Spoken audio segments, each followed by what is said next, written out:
बिस्मिल्लाहिर्रहमानिर्रहीम अल्हम्दुलिल्लाह सलातो सलाम अल्लाह के महबूब सैयदुल अंबिया मोहम्मद मुस्तफ़ा सल्लल्लाहु अलैहि वआलिहि वसल्लम पर।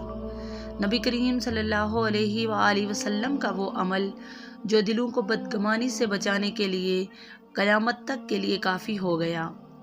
आइए एक ऐसी बाबरकत हदीस सुनते हैं जो ईमान को ताज़ा और दिल को पाक कर देती हैं।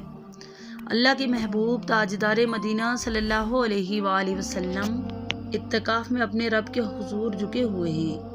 ये वो लम्हे हैं जब दुनिया की हलचल थम जाती है और वो आसमानों की तरफ परवाज़ करती है और दिल ज़िक्र इलाही में डूब कर सुकून पाता है। इसी पाक फ़िज़ा में रसूलुल्लाह सल्लल्लाहु अलैहि वसल्लम की ज़ौजा उम्मुल मोमिनीन हज़रत सफ़िया रज़ी अल्लाह ताला अन्हा आपसे मिलने आती हैं। चंद लम्हे मोहब्बत और गुफ्तगू में गुज़रते हैं और जब वो वापस लौटने लगती हैं तो नबी करीम सल्लल्लाहु अलैहि वसल्लम नरमी, शफ़क़त और मोहब्बत भरे लहजे में फरमाते हैं, ठहरो मैं तुम्हें खुद छोड़ कर आता हूँ। सोचिए, दुनिया का सरदार, कायनात का महबूब, वो हस्ती जिनके ऊपर आसमानों से कुरान नाज़िल होता है, रात के वक्त अपनी अहलिया को तन्हा जाने नहीं देते। यह है नबी सल्लल्लाहु अलैहि वसल्लम का हुस्न इखलाक। ये है आप सल्लल्लाहु अलैहि वसल्लम का घर वालों के साथ मोहब्बत का मयार। रसूलुल्लाह सल्लल्लाहु अलैहि वसल्लम सफ़िया रज़ी अल्लाह ताला अन्हा के साथ मस्जिद से बाहर निकलते हैं। रास्ते में दो अंसारी सहाबा सामने आते हैं। वो अंधेरे में एक औरत को नबी सल्लल्लाहु अलैहि वसल्लम के साथ देखकर अदब के साथ तेज़ी से आगे निकल जाते हैं। लेकिन उस रात एक ऐसा गैर मामूली वाक़या होता है जो क़यामत तक ईमान वालों के दिलों को रोशनी देता रहेगा।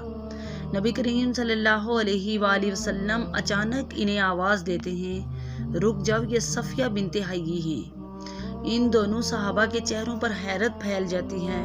वो अदब से अर्ज करते हैं, सुभान अल्लाह या रसूल अल्लाह। सरकारे दो आलम सल्लल्लाहु अलैहि वसल्लम ने फरमाया, शैतान इंसान के जिस्म में खून की तरह दौड़ता है। मुझे खौफ हुआ कि कहीं वो तुम्हारे दिलों में कोई बुरा ख्याल न डाल दे। अल्लाह अकबर। ये है नबवी हिकमत, ये है दिलों की सफाई का दर्स, ये है अस्वाए हुस्ना की चमक। इस वाक़े में हमारे लिए एक रोशन पैगाम है। ईमान वाला खुद भी बदगमानी से बचता है और दूसरों को भी इसका मौका नहीं देता। पाकीज़गी सिर्फ आमाल की नहीं, नियतों की भी होती है। और रसूलुल्लाह सल्लल्लाहु अलैहि वसल्लम ने हमें सिखाया कि जब दिलों को शैतान के वसवसों से बचाना हो तो सच्चाई, वज़ाहत और इखलास इख्तियार करो। ये वाक़या सिर्फ तारीख़ नहीं, ये दिलों का इलाज है, ईमान की रोशनी है और ज़िंदगी भर के लिए एक सुनहरा सबक। अल्लाह हमें नबी करीम सल्लल्लाहु अलैहि वसल्लम की इखलाक अपनाने की तौफ़ीक़ अता फ़रमाए। आमीन या रब्बुल आलमीन।